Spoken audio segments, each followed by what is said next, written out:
Hey, what's up? Lightbolt Joe here. Today we are going to discuss the 2004 rom-com film 50 First Dates. This stars Adam Sandler, Drew Barrymore, Rob Schneider, Sean Astin, Lucia Strauss, Dan Aykroyd, Amy Hill, Alan Colbert, Blake Clark. Maya Rudolph is in this for half a second. She plays this character, Stacy. This film is incredible. And I haven't watched this in a long time. I realized a lot of things presently after rewatching this in many, many years. So this is the second film that Adam Sandler and Drew Barrymore did together. The first was The Wedding Singer. The third was Blended. We talked about Blended. We're talking about 50 First Dates now. And the next review, we're going to talk about The Wedding Singer and my absolute obsession of it, specifically the Broadway musical. We're going to have to do a musical Wedding Singer review at some point, but the next one will be specifically the movie The Wedding Singer. I love this movie. It has his character Adam plays called Henry Roth.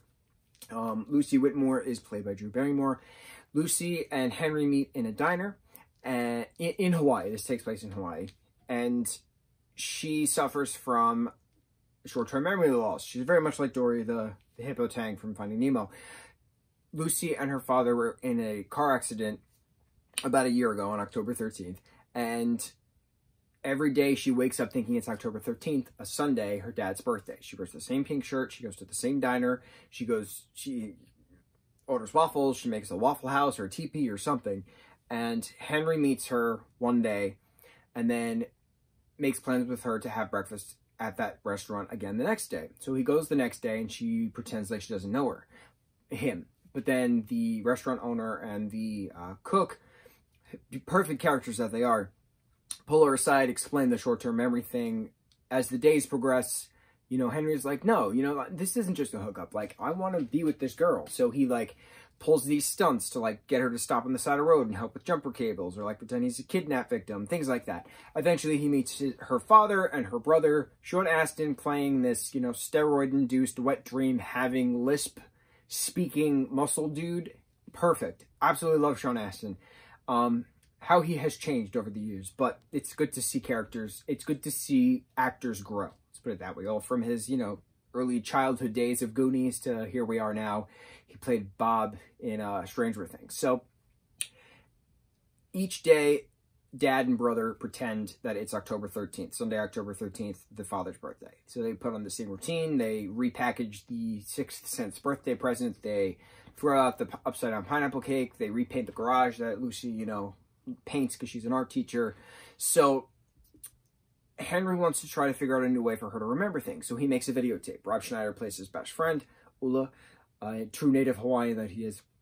And they create the reenactment of how they met and how they fell in love and how every day he has her fall in love with him again. Very romantic. The first time that they play the video and they have the candid, you know, interviews of the restaurant owners and the, you know, friends and stuff like that, you get choked up. I get teary-eyed every time I watch it because it's like deep. Like your whole world just shatters and you're told that you missed a year and this is your year and rewind.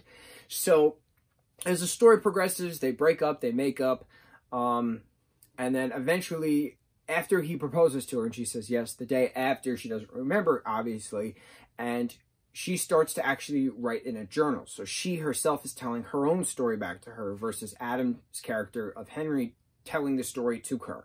So it's a dual way of remembering things. She realizes that she doesn't want to hold him back, that she wants him to live his full happy life, you know, and not have to cater to her every need, that she feels bad enough that her dad and brother have to do it. They go to the doctors whenever she has a bad day, and bad days are bad days, but she doesn't want, you know, Henry to have that same responsibility.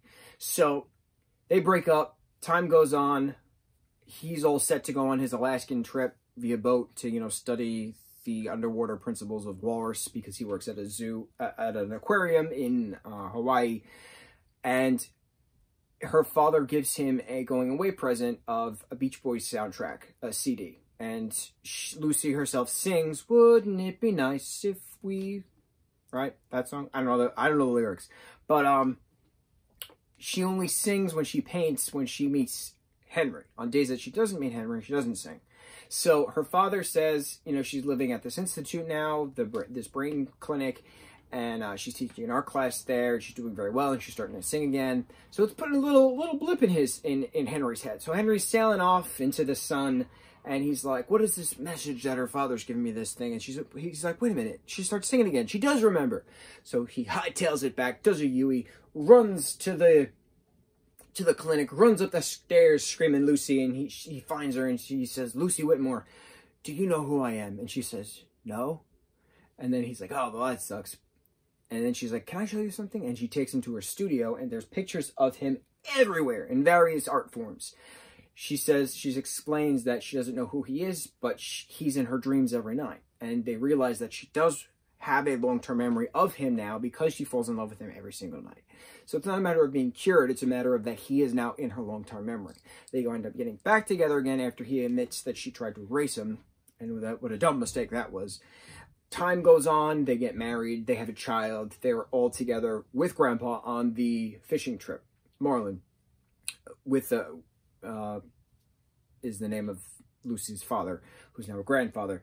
They're on the expedition to Alaska, and it's just it's a beautiful ending. It's a beautiful movie. You have highs, you have lows. You're like, oh my God, like what's going on? These poor people.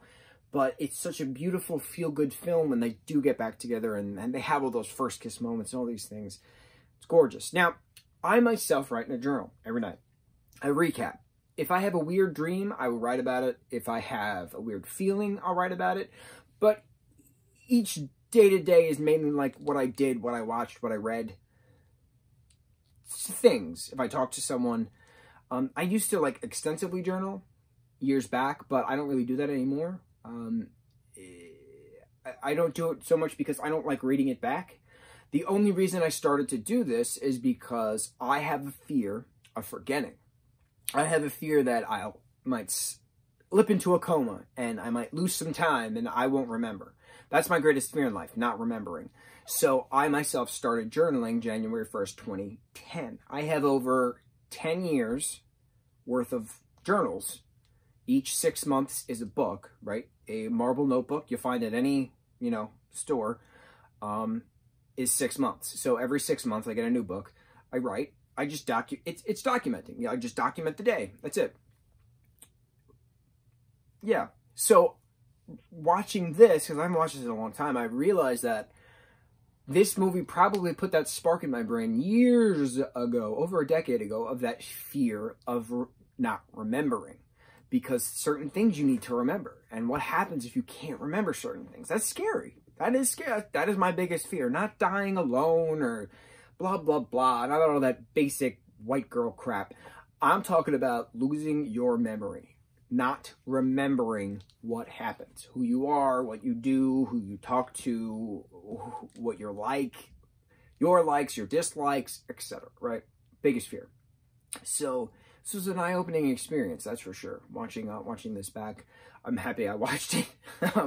I need to write that in my journal to make sure I do that. But then also, now that I'm thinking about it, within all these reviews, I've done a shit ton of reviews, probably over 500. I don't know, to be completely honest. But when I watch certain reviews back, it's also vlogging. It's video vlogging. It is technically journaling. If I'm reminiscing a specific memory I have attached to a movie or a TV show or a book, or if I'm talking about a story that happened in that particular day that I just have to vent about because I'm staring into my ring light that is attached to my phone right now, and it's just good to hear yourself talk back. It's very therapeutic, self-reflecting, right? I don't know. So I guess it's vlogging versus journaling, digitally versus literally in a book, because I do that every night anyway. So yeah, I love this rom-com. It is a deep foundation to who I am as a person. That is clearly evident at this point. Do you journal? What does your journal look like? Do you get mad and upset when you read back from years ago, like I do, because you don't talk to certain people anymore because of certain things that happen? Like, if I'm to read back a journal entry in 2010 when I first started to do this, would I be mad or upset because I don't talk to the people involved in those stories anymore, or I wish my life was completely different than it was projected 10 years ago? It's scary reading back your history from your own words. But I guess that's the benefit of your words, because no one can fabricate it. What you wrote, what you dreamt is what it is. There's no getting around it.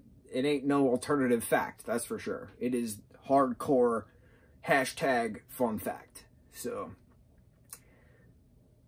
yeah, I miss certain people, certain individuals from my past.